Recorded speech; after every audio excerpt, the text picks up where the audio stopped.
Good evening mga idol. Dito na naman ako at dyan na naman kayo. Magandang gabi mga idol, no? Nakakatuwa lang ngayong gabing ito. Kasi mayroon na naman akong natuklasan. No, pero tingnan po natin. No, yung ebanghelyo ngayon ay matatagpuan po sa Marcos, no, 7:1 hanggang 13. Yan. Yun pong mga nakaugaliang katuruan. Yun yung nasa buod ng ating ebanghelyo. Mga nakaugaliang katuruan. No? Yan. Sa may nabanggit doon si Jesus na sabi niya, mga mapag-imbabaw. Kayo ay mga mapag-imbabaw kasi nilapitan siya ng mga Pariseo na tinanong si Jesus bakit ang kanyang mga alagad ay hindi muna naghuhugas ng kamay bago kumain. No? Ibig sabihin, dapat malinis ang kamay. Malinis dapat ang mga kagamitan. Yan, bago kumain.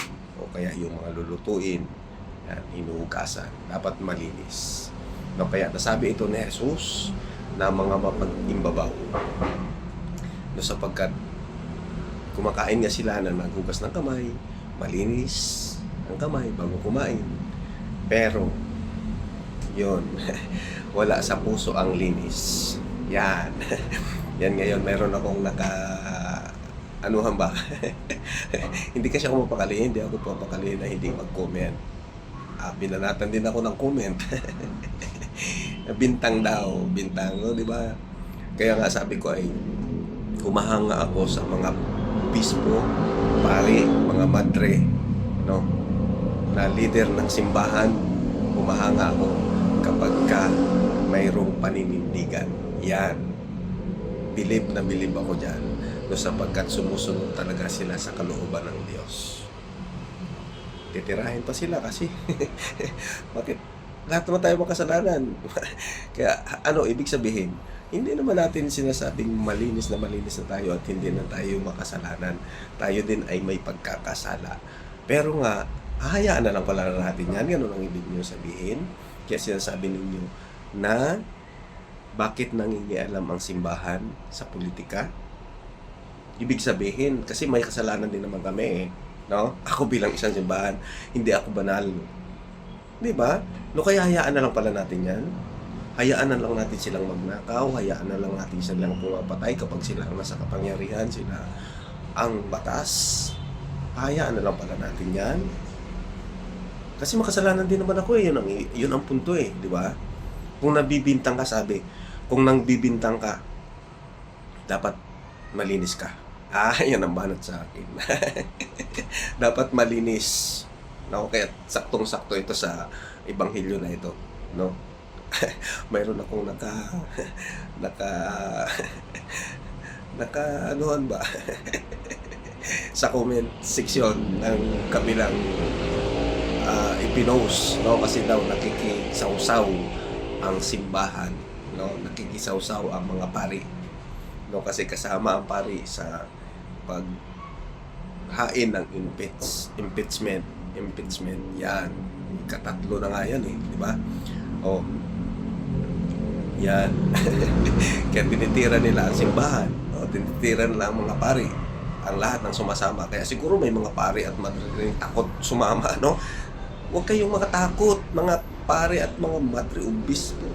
Kayo'y leader ng Diyos, no? Bakit kayo matakot? Huwag kayong matakot. Sige, labanan yan. No, si Kristo naman ay hindi naman lumaban, di ba? Hindi naman siya lumaban ng awayan, kundi na tiling nandigan si Kristo kahit na pinahirapan ng ani siya, no? Pinako sa krus. Di ba? No, pero ang laban na ito ng simbahan ito ay tunay na laban ng sambayanan. Tulad din ng mga pinopost ng mga nila, no? Ang laban daw nila ngayon, kaya sinusuportahan nila itong ini-impeach na ito. Kaya nila sinusuportahan daw. Ang laban daw po niyan ay laban ng sambayanan. Hindi yan laban ng sambayanan. Sarili niya lang na laban yan. Hindi yan para sa sambayanan.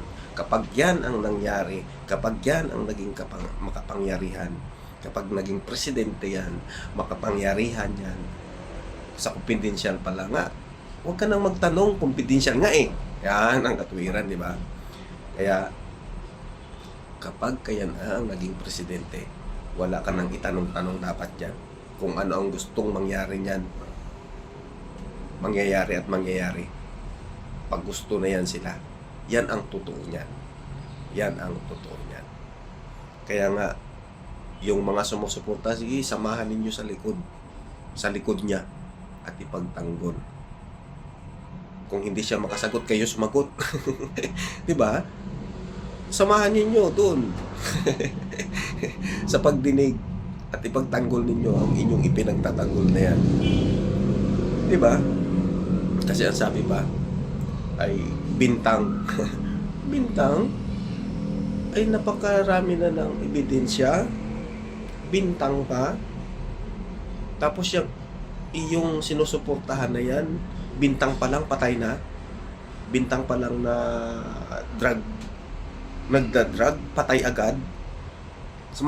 Samantalang yung drug lord, wala mang pinatay na drug lord. Di ba?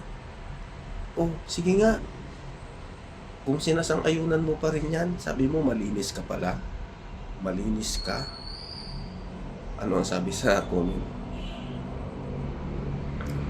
Sinasabi niyang malinis siya. Kasi dapat kung nagbibintang ka, dapat malinis ka din. Tinitira niya ang simbahan na marumi rin ang simbahan. Bakit nagnakaw ba na? May ebidensya ka ba na nagnakaw ang simbahan? May ebidensya ka ba na pumatay ang simbahan? Sabi pa yung ilan daw ang pinatay ng Kastila nung panahon ng Kastila. Ay nako. Ambot. Yan nga ngayaw ni Kristo, di ba? Ngayaw ng Diyos. Kaya nga, ang death penalty ay siya ang nagtapos ng death penalty, si Kristo mismo. Sapagkat nung may nahuli ang mga tao na nangalunya, iniharap nila kay Kristo para hulihin si Kristo. Kung totoo ka sa kanyang pangangaral, gusto nilang masilo si Jesus. Kaya iniharap nila kay Jesus ang babaeng nangalunya. Ano ang sabi ni Jesus? Siyang unang pumukol kung walang kasalanan. Sino sa inyo ang walang kasalanan? Unang pumulot ng bato at pumukol. Diba? Parusang kamatayan noon kapag ka nangalunya. Binabato sa plaza, diba? Mamamatay ka sa kakabato sa plaza. Winakasan nyo ni Kristo, diba? Hindi, walang pumulot ng bato. Kasi makasalanan naman talaga lahat. Walang hindi. Kaya, walang bumato.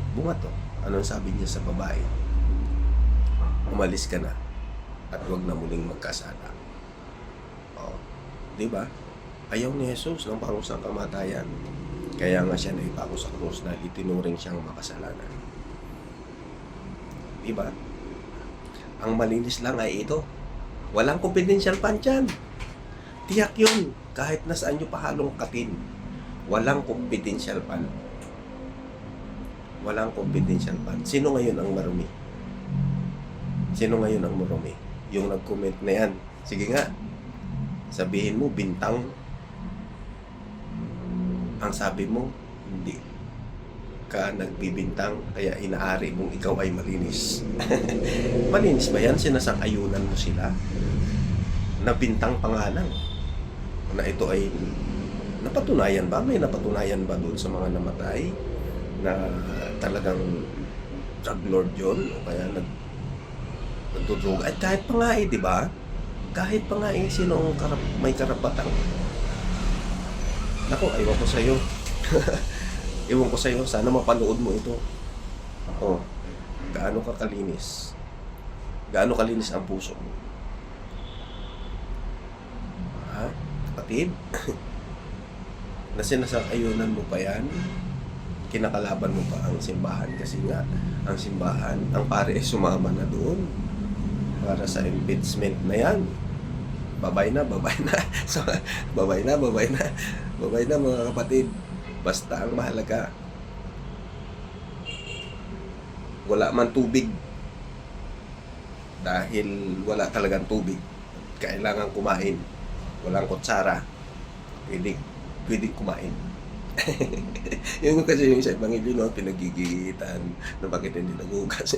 Mga ganyan malinis, naglilinis-linisan. Sabi nga ni Jesus ay mga nagbabalad kayo, mga wala ang kalinisan sa kung ano ang yung kinakain. Nakasunod bukas na Ebanghelyo, ayan na yan.